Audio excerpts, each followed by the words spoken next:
cage, there's no doubt. You gon' get hit, kick, knee, knocked and choked out.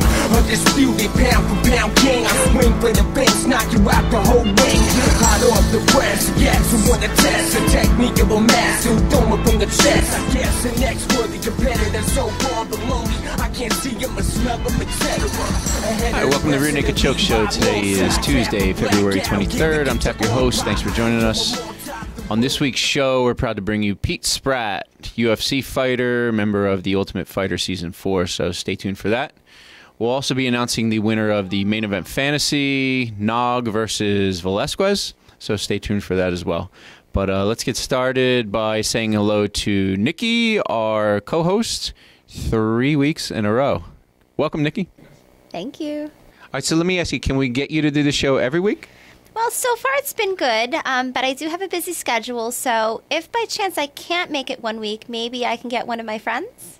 Oh, okay. So we'll have a Nikki-approved fill-in co-host for the weeks that you can't be here. I will supply a suitable co-host. All right, because I'll be honest, the viewers love you. I love you. I think that you're great for the show. You follow MMA.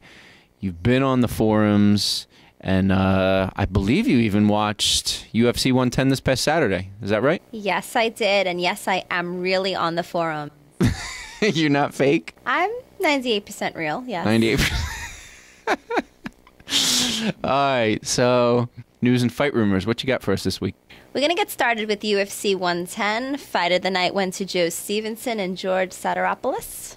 It's a great fight. A lot of people thought Joe was going to win that fight.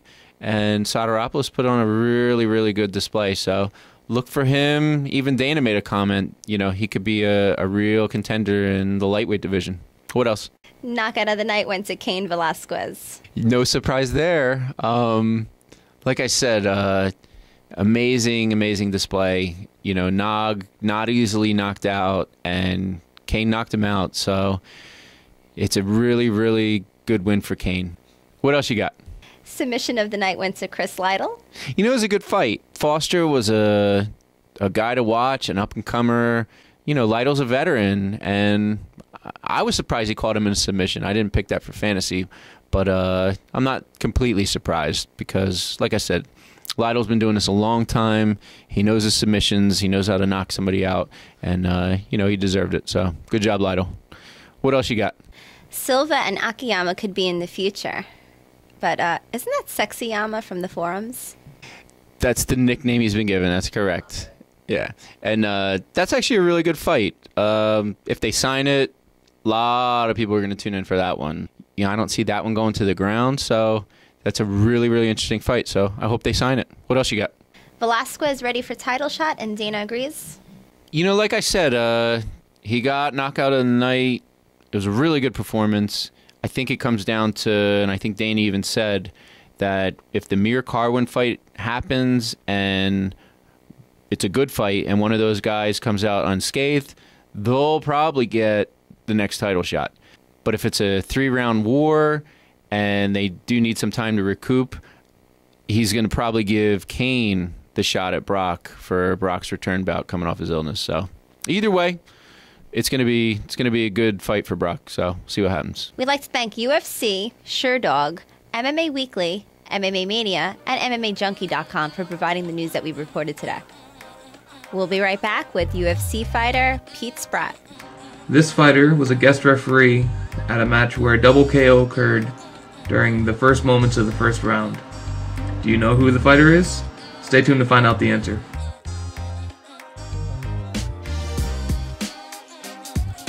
Welcome back, UFC fighter Pete Spratt.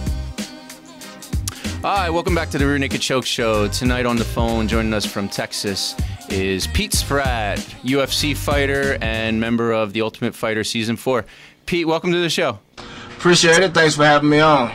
It's awesome to have you. Your career, you fought basically the top of the top. GSP, Carlos Newton, Robbie Lawler. You've had an amazing career. Who would you say was your toughest opponent? Actually, probably my toughest opponent was when I fought Renegades in Houston, Texas. It was, I believe it was like my third and fourth pro fight, and I fought a guy named Doug Carpenter. And I hit this guy with everything that I could hit him with, man, and he wouldn't go anywhere. All right, Pete, what was the highlight of your long MMA career? Well, for me, I mean, I guess I'm gonna have to go with what everybody else's highlight of my career is, and that was actually the fight with Robbie Lawler, where I beat him and made him quit in the fight. You know what? And that's great that you said that, because that's a lead-in for the next question, which is, after you beat Lawler, the UFC approached you and offered you a title shot at Matt Hughes. You declined, saying that you weren't yet ready for the title shot. Is that something that you look back on and regret, or are you happy that you made that decision? I don't know about declining because I wasn't ready. Quite honestly, I didn't take the fight with Matt Hughes because I wasn't going to be pimped by the UFC again. I wasn't going to be forced into a fight that I didn't want to take, and not for the money that they were offering me. So really, the bottom line is it came down to money. Oh, so, okay. You know, because basically, when I asked that question, it comes from your Wikipedia page, where I guess it just summarizes it as you didn't feel you were ready, so you declined the fight. So nah, it was about money. He was gonna make 50 and 50. I was gonna make 8 and 8. wow, that's a big difference. Major, yeah. Yeah, I would say so. Pete, let's talk some Ultimate Fighter. You were on season 4. You were actually the one guy that got to fight twice, which is pretty cool. I guess the uncool part is you fought Sarah on your first match and Lytle on the second. And yeah, the two finalists. Yeah, both those guys ended up going to the finals. You know, give us your thoughts and your experience with the Ultimate Fighter. I mean, it was cool. It was a cool experience. I mean, it's not something that I would do go back on as a fighter.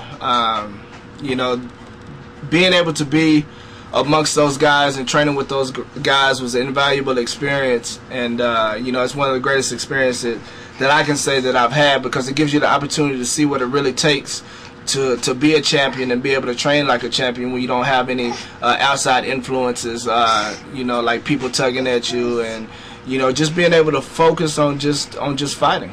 Do you think, as a fighter, because you fought at the top level, do you think a lot of times too much importance is placed on wins and obviously especially losses rather than the performance that the fighter gives during that fight? And actually, my daughter's waving to you guys. And actually, I do.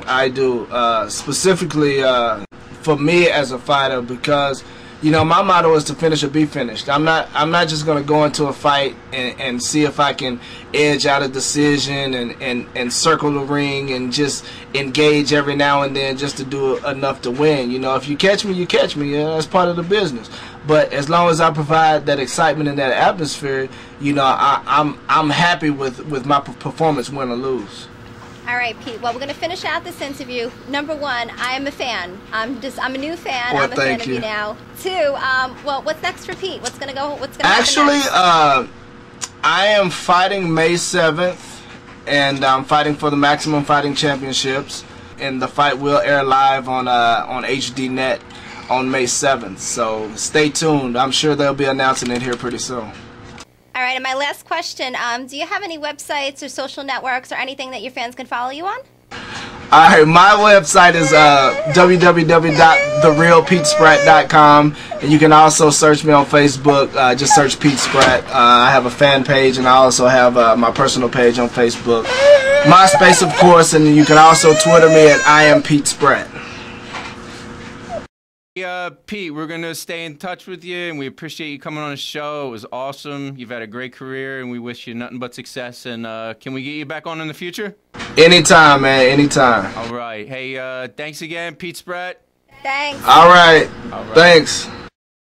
For those of you who guessed Shoney, Mr. International Carter, you are correct. All right, that concludes this episode of the Rear Naked Choke Show. Thanks again for joining us. We also want to thank Pete Spratt for coming on tonight. It was an incredible interview. Thanks, Pete. And be sure to check out our website. There'll be links to his upcoming fight, so you can check it out there on HDNet Fights. Make sure you add us on Facebook. Our link is on our website, and we also have a fan page. All right, join us again next week. We do have a special guest coming on. He was in one of the first UFCs, so join us then. When I step in the cage, there's no doubt.